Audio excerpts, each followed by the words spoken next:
Tapi ini karena Menteri Keuangan juga dalam setiap rezeki Anda ada hak orang lain. Caranya hak orang lain itu diberikan, ada yang melalui zakat, ada yang melalui wakaf, ada yang melalui pajak. Dan pajak itu kembali kepada yang membutuhkan. Bismillahirrahmanirrahim. Assalamualaikum warahmatullahi wabarakatuh. Salam sejahtera untuk kita semua, Om Swastiastu, Namo Buddhaya, salam kebajikan, salam rahayu. Yang kami hormati, kami banggakan Bapak Wakil Presiden Republik Indonesia ke-13 dan sekaligus juga tokoh ekonomi syariah nasional Bapak Kiai Haji Ma'ruf Amin, Ketua Umum Majelis Ulama Indonesia Pak Anwar Iskandar yang diwakili oleh Bapak Anwar juga, namun Anwar Abbas, beserta seluruh jajaran MUI, Bapak Gubernur Bank Indonesia sebagai Sahibul Bait,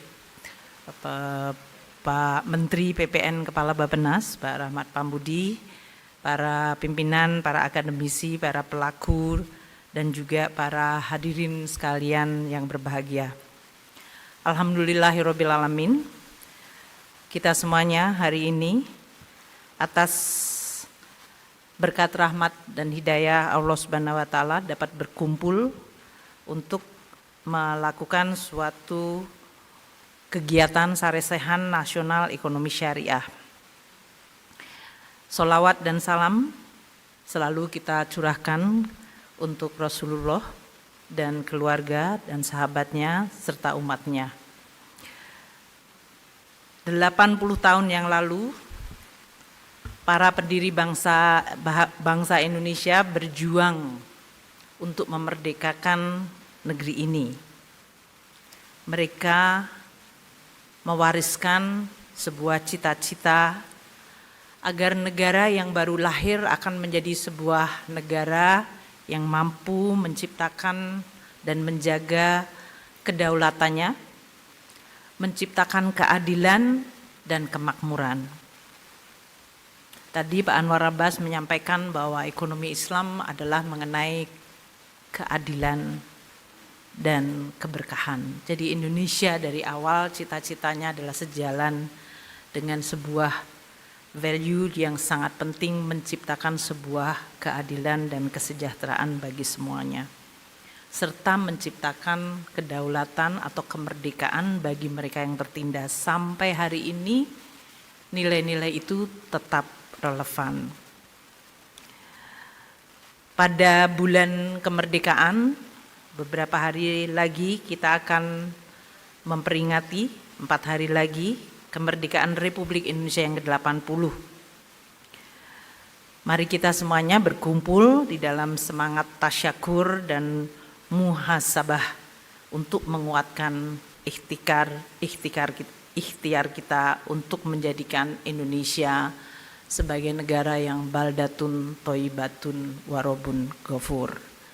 Dengan tadi keinginan subtitlenya menjadi pusat ekonomi syariah dunia.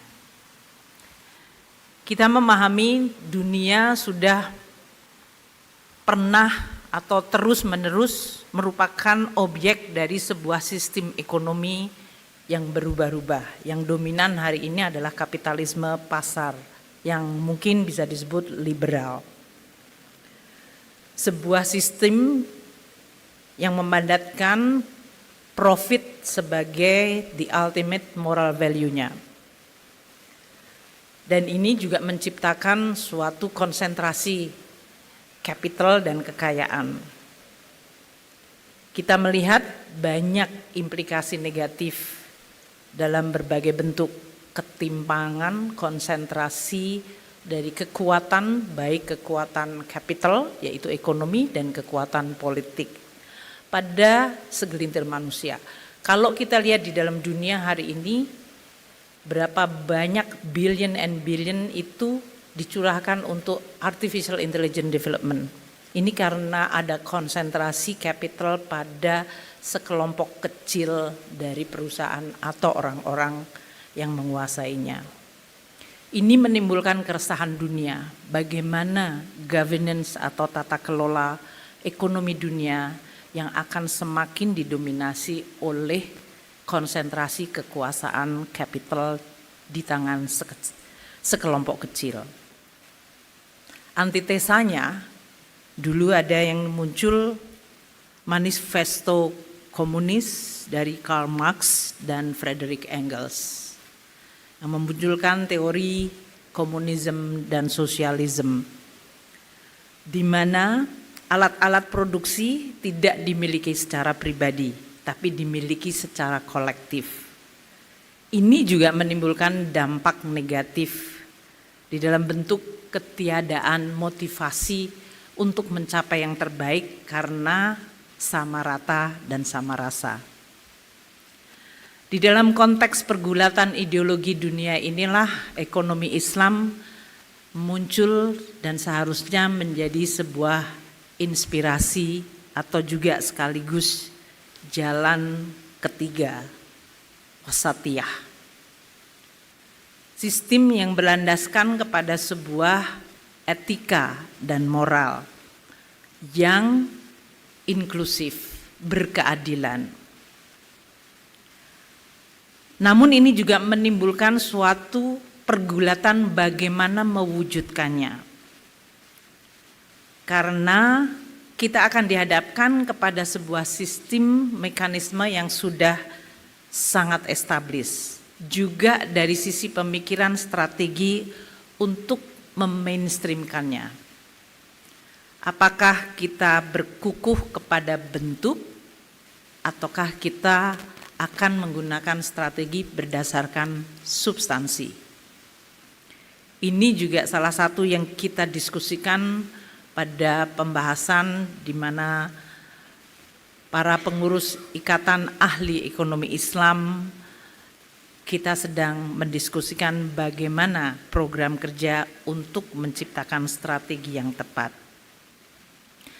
Tadi telah disampaikan oleh Pak Gubernur, dan ini juga masuk dalam terms of reference-nya Sarasehan ini, bahwa ekonomi yang berbasiskan kepada ekosistem ekonomi syariah dibangun atas 3 pilar. Halal value chains yang tadi telah disampaikan oleh Pak Gubernur. Pak Gubernur itu pandai sekali untuk membuat sound bite. Jadi kalau hal yang sifatnya hanya omong-omongan yang kelihatannya membosankan kemudian diciptakan sound bite, itu menimbulkan suatu emotional attachment atau paling tidak attraction terhadap itu.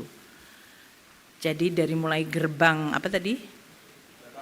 Gerbang santri, jawara ekspor, dan 3 rukun tadi. Jadi 3 pilar yang kita tahu adalah halal value chains, keuangan syariah yang kedua, dan yang ketiga adalah dana sosial dan literasi yang inklusif, yang telah disampaikan oleh Pak Gubernur. Saya mungkin akan menyampaikan dari sisi instrumen yang memang Kementerian Keuangan harus kelola, yaitu keuangan negara sebagai instrumen atau tadi sebuah kendaraan yang ingin mengantarkan, melajukan, dan membuka jalan bagi banyak yang tadi keinginan untuk aspirasi menciptakan ekonomi syariah sebagai terbesar di dunia. Maka tidak terhindarkan kalau mengundang Menteri Keuangan pasti ngomong tentang keuangan negara dan anggaran pendapatan belanja negara. Presiden Prabowo sebagai presiden terpilih, beliau menyampaikan Asta Cita sebagai fondasi untuk mencapai cita-cita Indonesia Emas. Dan instrumen APBN merupakan instrumen yang sangat penting untuk mencapai cita-cita tersebut. Kami ingin menyampaikan bahwa di dalam mendesain dan melaksanakan Asta Cita, substansi keadilan begitu sangat kental, dan itu adalah konsisten dengan ekonomi syariah. Kami menyampaikan saja dalam hal ini bahwa anggaran pemerintah pusat yang langsung dinikmati oleh masyarakat terutama kelompok bawah mencapai 1.330 3 untuk tahun ini. 2 hari lagi Bapak Presiden akan menyampaikan untuk tahun depan dan angkanya akan lebih besar sekali. Dari mulai perlindungan sosial, jadi kalau kita bicara tentang keadilan, bagaimana yang lemah kita bantu.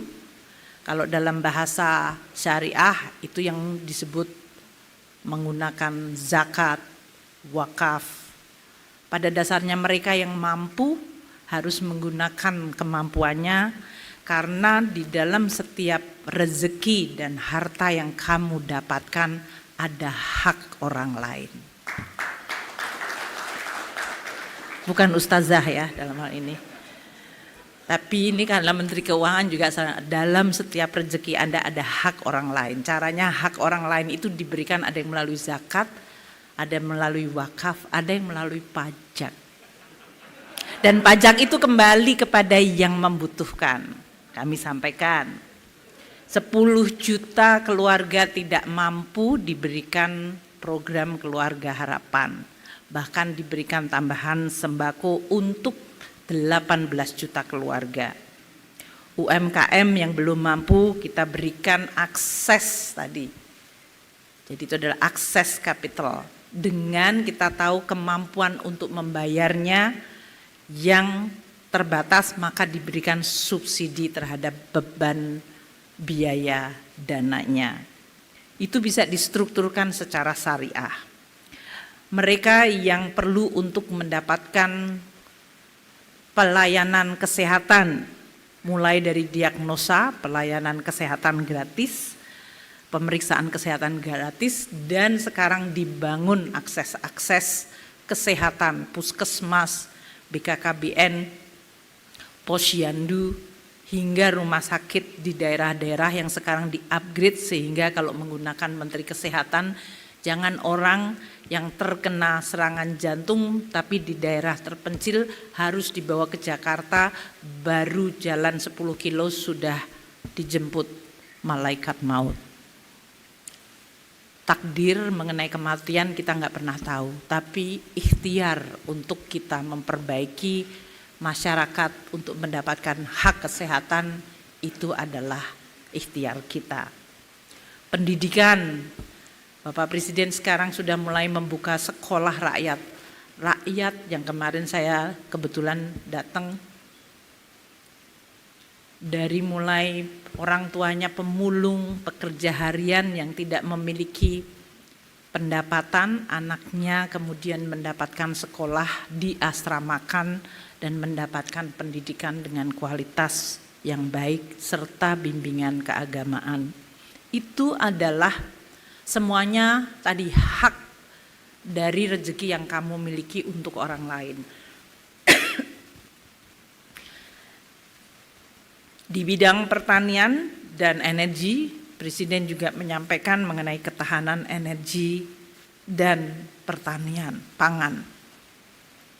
Tidak ada negara yang mampu menjaga kedaulatannya dan memakmurkan rakyatnya apabila tidak mampu memenuhi energi dan pangan.